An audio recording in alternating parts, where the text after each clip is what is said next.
the submission that we put in. I expect that that is tabled and that is read.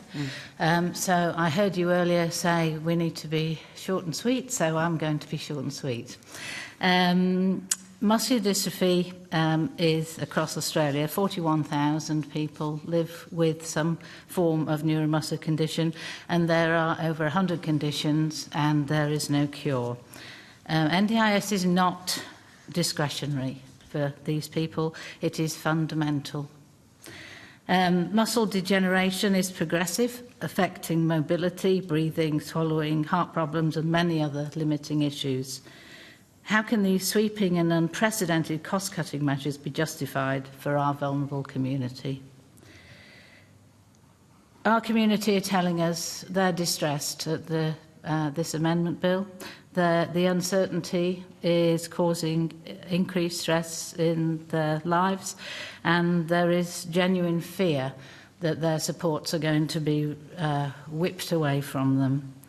The NDIS paradigm shift for choice, control, equitable access and dignity seem to have been put on the side, and what we want are the standards in assessments, provider supports and therapies and accountability, but what we don't want are poorer health outcomes, reduced community participation, increased family stress and lower quality of life. We hope that committee has an opportunity to ensure that reforms do not unintentionally diminish the quality of life, health and independence of people living with muscular dystrophy. We ask that you listen to us. Muscular Dystrophy Foundation Australia is here to contribute to enable co-design for the future of NDIS. Thank you. Thank you very much. We will first go to Senator Antic, who is on the phone, I believe. Yeah, thank you, Chair. Can everyone hear me? We can, yes. Okay, great. Yeah, thank you. Thanks for the opportunity and the opportunity to put some questions to Muscular Dystrophy Foundation, if I can. And thank you for your submission. I noticed in your submission, though, you supported a standardised assessment tool in principle, but you raised some concerns about ICANN, and I was wondering what specific changes would be needed before Muscular Dystrophy Foundation could support its implementation. That's a really good question and a level of detail that I'm personally not across. I do know that the main issue around assessments is that it has to be run by allied health practitioners and not be treated merely as an administrative process. The eligibility is an incredibly hard process to go through anyway, and I might pass to my colleague Rob here, who is with lived experience, and he may be able to share something about that. Thank you. Yeah, look,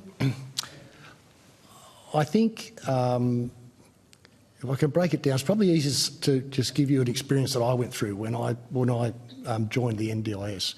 I've got muscular dystrophy. It's quite obvious I've got muscular dystrophy, and it's quite limiting. And I had, I'd had my diagnosis for a long time when I went to join the NDIS. And I remember the conversation I had with the young lady at the time who was basically interviewing me to decide whether I should be in the NDIS or not. And she said to me, can you walk upstairs?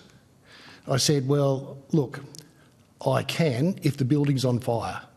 I'll make an effort, but I would choose not to because I'm more than likely going to trip over and break my neck. I use a chair whenever I can, and that's the situation. Now, that might have been slightly tongue-in-cheek because I thought, well, that's a pretty silly question. But no, that was the basis on which she was going to recommend that I wasn't part of the NDIS, wasn't suitably disabled to be in the NDIS. That was the end of it. And it seemed to me that I was left to either accept that or challenge it. And challenge it I did. But in any design system that you have, someone with muscular dystrophy, it's a disease that can rob you of your self-esteem, your self-confidence and your ability to walk into a room just simply the ability to walk into a room with people you don't know, it's a very difficult thing. So when confronted with this sort of assessment process and someone who may or may not be reading off a standard piece of paper, it's very difficult for people to actually debate that, if you like. You know, they're more inclined to just withdraw and go, oh, geez, okay, maybe I'm not disabled enough, because that's something you get used to with muscular dystrophy. That's the sort of attitude that you run into all the time.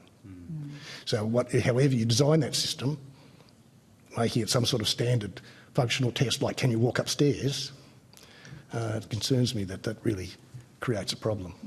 Yeah, thank you.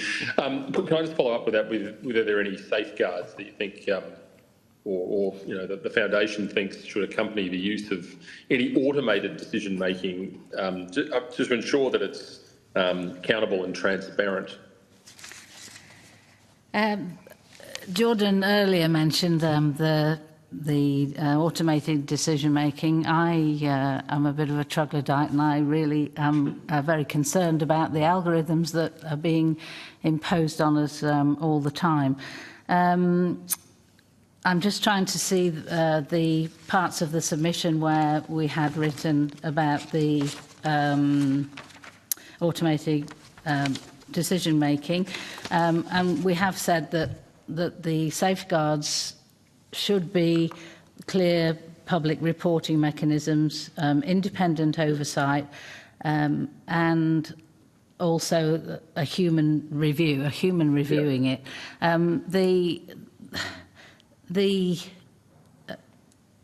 I've lost the train of thought. I had another thought. I'll leave it there. Thank you. Yeah, no, thank you. And just finally, looking at the bill in its totality, if you could recommend one amendment to the bill that would have the most impact for people with neuromuscular conditions, what would it be, and why would it be? Gosh, you've blown me away with that question, because I have never been put on the stand to dream so big, because NDIS was a paradigm shift when it came in, and it really did change a lot of people's lives and did give choice, dignity and control in certain elements. I don't know, Rob, do you have something? Well, I mean, yeah, I've always got a thought on everything. I think, I mean, this is the issue, isn't it? You know, that it's really, you know, we're all here and we can identify the problem and perhaps suggest the solution, but, you know, that's you know, respectfully your job to come up with the solution. But what I might, you know, take it back to experience again is that, you know, that as Di said, there's over 100 conditions that you would call neuromuscular/muscular dystrophy. So you could put those into 9 broad groups, and you know they're very, very different. They all occur on a spectrum, as I guess most of the conditions that we're representing here today do. And so you could have somebody that was born at the same time as me, diagnosed at the same time as me, and gone through the same you know, period of time as I have. We'd be completely different. We'd have the same disease, the same issues, but the way it's affected us is completely different, because that's the nature of the disease. So if there was an amendment in there, I would say I would like to see it designed to actually take that into account. That it's not, okay, you've had FSHD for 40 years, this is what you look like, because it just never works like that. Okay, no, thank you for that. Thank you for those comments. Thank you, Chair.